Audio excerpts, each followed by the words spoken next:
జగదీష్ రెడ్డి గారి నాయకత్వం, కేసీఆర్ గారి నాయకత్వం, పిల్లల కేసీఆర్ గారి నాయకత్వం, కేటీఆర్ గారి నాయకత్వం, పిల్లల కేటీఆర్ గారి నాయకత్వం.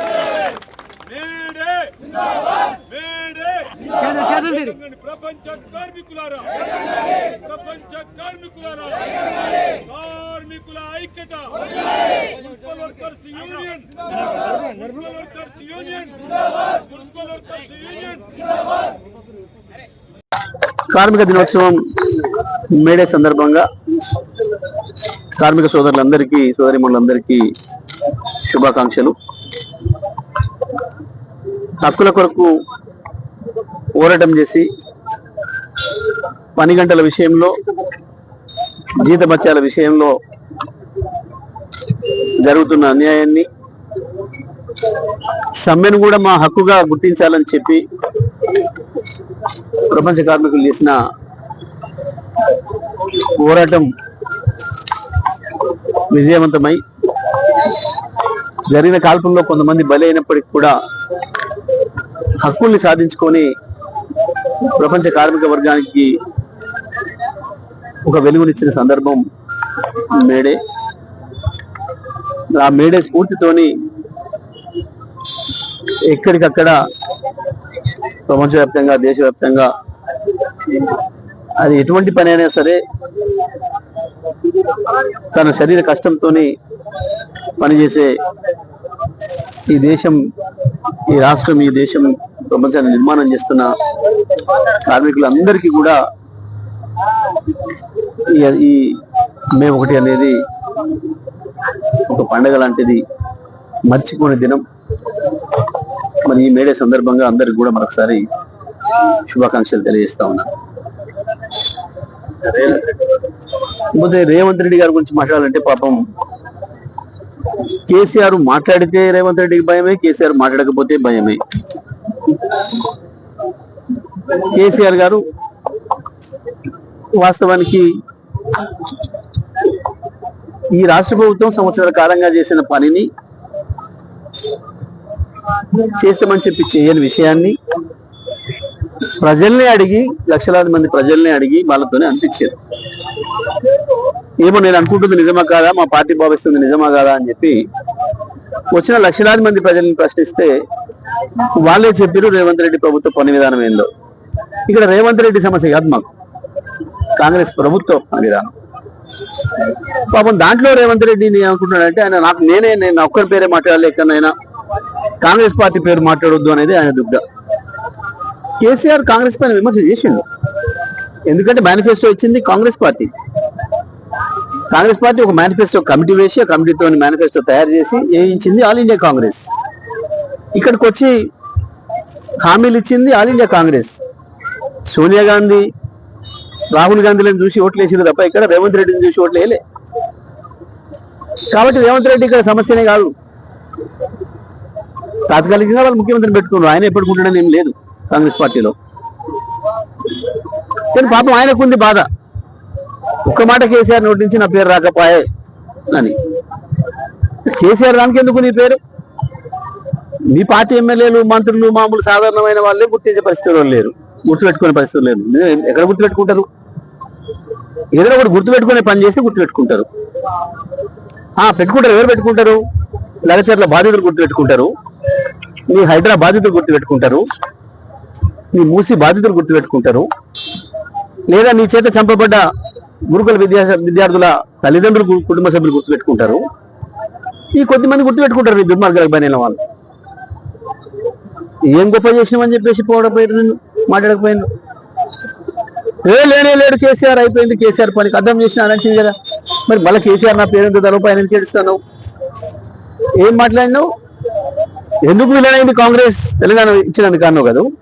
తెలంగాణ బిడ్డల్ని చంపినందుకు విలనైంది. ఉన్న తెలంగాణను తీసుకుపోయి ఆంధ్రాలో కలిపినందుకు విలనైంది. ఇచ్చిన హామీలు తుంగలో దొక్కి తెలంగాణను మోసం చేసినందుకు విలనైంది. 69లో ఇచ్చిన మాట నిలబెట్టుకోవడం లేదు కేంద్ర ప్రభుత్వం కానీ సమైక్య ఆంధ్రప్రదేశ్ నాయకులు. ప్రతి దాంట్లో మోసం చేసి అడుగడుగునా మా రాష్ట్రం మాకు ఇవ్వండి అని అడిగితే 400 మందిని కాల్చి చంపినందుకు విలనైంది. ఆ తర్వాత అనేక పద్ధతుల్లో తెలంగాణ గొంతుకలు విలిపించిన వాళ్లను రకరకాల పేర్లు పెట్టి కాల్చి చంపినందుకు విలనైంది. 2001లో కేసీఆర్ నాయకత్వంలో మళ్ళీ ఉద్యమం ప్రారంభమైతే 2004లో చంద్రబాబు చేత నడ్డి విరగొట్టుకొని అడ్డం పడ్డ మీ కాంగ్రెస్ కేసీఆర్ ను ఆసరా చేసుకొని అధికారంలోకి వచ్చి రాష్ట్రంలో, కేంద్రంలో, యూపీఏలో పెట్టి 5 ఏళ్లు మోసం చేసి తెలంగాణ ఇవ్వకుండా చివరికి కేసీఆర్ దీక్ష కూర్చున్న సందర్భంలో వచ్చిన ఉద్యమంలో అనేక మంది పిల్లల్ని చంపినందుకు విలనైంది కాంగ్రెస్. ఎందుకు విలనైంది కాంగ్రెస్ ఏదో తెలంగాణ దయదలిసి ఇయ్యలే. కాంగ్రెస్ ప్రజలు తంతరన్న భయానికి ఇచ్చింది. చచ్చిపోయిన కుటుంబాల ఉసురు తగులుతుందన్న భయానికి ఇచ్చింది. దర్శి తెలంగాణ ప్రజల ఉద్యమానికి భయపడి కేసీఆర్ దీక్షకు లొంగి ఇచ్చింది తప్ప కాంగ్రెస్ బాకీ ఉన్నది కాబట్టి ఇచ్చింది. ఇస్తున్నాను అనేక సందర్భాల్లో మాట ఇచ్చింది కాబట్టి ఇచ్చింది. మాట ఇచ్చి ఓట్లు ఎంచుకుంది కాబట్టి ఇచ్చింది. కాంగ్రెస్ ఊరికనే ఇయ్యలే, చివరికి తనబడి ఇచ్చింది. అందుకే విలనైంది. ఎందుకు విలనైంది అంటే కాంగ్రెస్ ఎందుకు విలనైంది దానికి మేమెవరమో కాదు, నువ్వే సాక్షివి. నువ్వు మాట్లాడిన మాటలు ఉన్నాయి. సోనియా గాంధీ బలిదేవత అని నువ్వు మాట్లాడిన ఉపన్యాసం ఇప్పటికి కూడా తిరుగుతూనే ఉంది, ప్రజల చెవుల్లో మారు మోగుతూనే ఉంది. నువ్వు మాట్లాడిన మాటలన్నీ సోనియా గాంధీ గురించి. మేము మాట్లాడలే, కేసీఆర్ ఎప్పుడు మాట్లాడలే. కేసీఆర్ ఎప్పుడు బలిదేవత అనలే. సోనియా గాంధీని ఇచ్చి తీరాలి, నువ్వు మాట ఇచ్చినని అడిగాడు. ఇలాగా మాట్లాడలే. ఆనాడు బలిదేవత అయింది నీకు, ఇవాళ నీకు పదవి ఇచ్చినందుకు మళ్ళా అమ్మవారైంది. ఇది నీ బతుకు. ఏ రకంగా పూటకో మాట మారుస్తావో, అధికారం కొరకు ఏ రకంగా నువ్వు దిగజారుతావో నీ మాటలు తెలియజేస్తా ఉన్నాయి. కాబట్టి కేసీఆర్ గురించి ఇప్పటికైనా ఈ అవాకులు చివాకులు తేలటం మానుకో. నెక్స్ట్ 10 ఏళ్ళు మాదే అధికారం. కేసీఆర్ చరిత్ర ఫామ్ హౌస్. ఎందుకు కేసీఆర్ ఫామ్ హౌస్లు ఉన్నా భయపడుతున్నాడు? నీ 10 ఏళ్ళు నువ్వే రాసి పెట్టుకుంటే అయిపోయాయి. నువ్వు కేసీఆర్ గురించి ఎందుకు మాట్లాడాలి, కేటీఆర్ గురించి ఎందుకు మాట్లాడాలి, ఇంకోటి గురించి ఎందుకు మాట్లాడాలి? రాసే పెట్టుకుంటే 10 ఏళ్ళు నీదే అని రాసి పెట్టుకుంటాడు. మళ్ళీ మాట్లాడుతున్నావు, మళ్ళీ భయపడుతున్నావు. గదే అర్థమవుతుంది. 10 ఏళ్ళు కాదు, ఇవాళ రేపు ఉంటుందో పీకుతుందో ఆ పదవి. గది గుర్తొచ్చి బాధపడుకుంటా ఎందుకు ఈ చిల్లర మాటలు, చిల్లర వేషాలు? ఏదైనా విమర్శ తెలుసుకుంటే చెయ్యి. కేసీఆర్ నీ మీద ఏం విమర్శలు చేసిండో, నీ పార్టీ మీద ఏం విమర్శలు చేసిండో దానికి సమాధానం చెప్పు. కేసీఆర్ అడుగుతుంటే ప్రజలు ఏ రకంగా చప్పట్లు కొట్టినో, ఏ రకంగా మద్దతు ఇచ్చిందో కేసీఆర్ అడిగింది నిజం కాదా? రుణమాఫీ కాలేదు నిజం కాదా? 49,500 కోట్లు అని చెప్పింది నువ్వు, నీ మంత్రి. ఇచ్చింది 12,000 కోట్లు, పావులు తీయలే నిజం కాదా?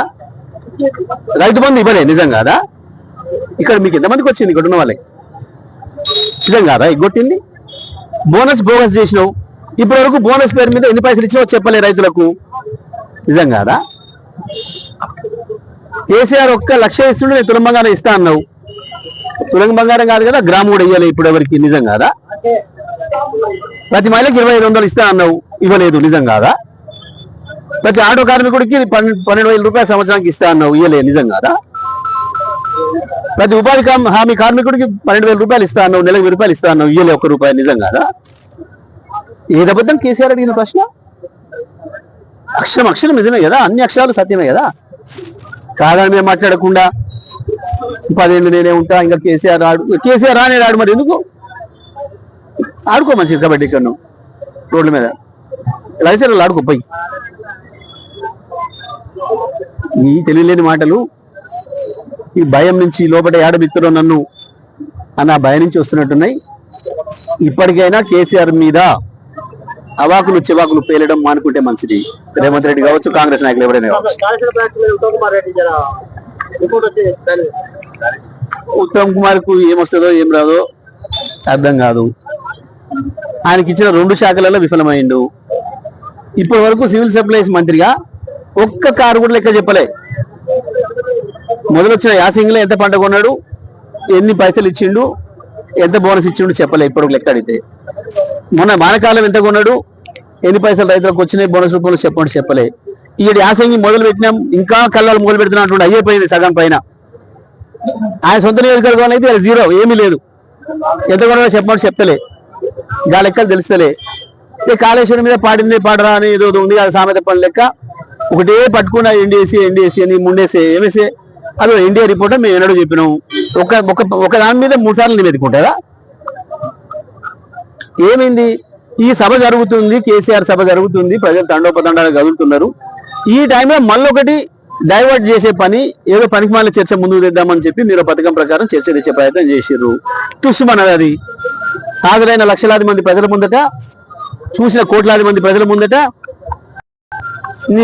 నీ రాహుల్ గాంధీని తీసుకొచ్చుకున్న సభ తుస్సుమన్నది. ఎవడు పట్టించుకోలే, రాహుల్ గాంధీ వచ్చిపోతే ఇంటి పక్క కూడా పట్టించుకోలే, ఆడికొచ్చిండు ఏం చెప్పిపోయిండు అనేది ఎవడిలే. ఆ హైటెక్ సిటీలు అనేది పెట్టారు, అందులో పనిచేసే పిల్లలకు కూడా తెలియదు ఆయన వచ్చిపోయిన సంగతి. గట్ల ఉంది మీ పరిస్థితి, మీ నాయకుడు గొప్పతనం గట్ల ఉంది. గవి చేతగాక ఏందో ఎన్డీఎస్ఏ బొంగులేసే ఏందో ఉందట దాంట్లో నట్టు, దాంతో ఏందో పీకుతాడట. ఏంది ఆయన చేసేది దాంతో? ఏముంది అందులో? పెట్టు, అసలు పెడతాను, పెట్టి చర్చ చూద్దాం. ఎవరి బతికి ఉందో తెలుస్తుంది. దమ్ములక చేతగాక కరెంటు కొని రైతాంగానికి నీళ్ళు ఇచ్చే ఇష్టం లేక, కరెంటు కొంటే కమిషన్ రాదు కాబట్టి కరెంటు కొనక లిఫ్ట్ ఇరిగేషన్లు ప్రారంభం చేయక లక్షలాది ఎకరాలను ఎండబెట్టే దుర్మార్గులు వీళ్ళు. మేము ఛాలెంజ్ చేసినాం, ఇవాళ కూడా మళ్ళీ ఛాలెంజ్ చేస్తున్నాం. కాళేశ్వరం మేడిగడ్డ ప్రాజెక్టు మాకు అప్పచెప్పండి, 3 రోజులలోనే నీ నేలమరికి నీళ్లు తీసుకొస్తా, నీ నడుగుడంకు నీళ్లు తీసుకొస్తా అని చెప్పి ఛాలెంజ్ చేసిన దమ్ముంటే ఇప్పటికైనా మేము సిద్ధంగా ఉన్నాం. ఇవాళ ఇచ్చిన 3 రోజుల్లో నీళ్ళు ఇస్తామని చెప్తున్నాం. మేము అన్ని మంచిగా ఉన్నాయి, సున్నీల మంచిగా ఉంది, అన్నాల మంచిగా ఉంది, మేడిగడ్డ మంచిగా ఉంది. మేడిగడ్డ ప్రాజెక్టు మీద పోయి మేము నిలబడ్డామని కదా కేసు పెట్టిండ్రు. డ్రోన్ కెమెరా ఏదేసారు మా పర్మిషన్ లేకుండా అని. అక్కడనే అర్థమైపోయింది కదా వీళ్ళు చేతగంతనము. ఉత్తమ్ కుమార్ రెడ్డి ఉత్త మాటలు ఉత్త కోతలే తప్ప, ఉత్తర కుమార్ ప్రగల్భాలు తప్ప అందులో అక్షరం నిజం ఉండదు. ఇప్పుడు మాట్లాడి అర్థమైపోయింది ఏముండదు ఆ ఎన్డీఎస్సీలో.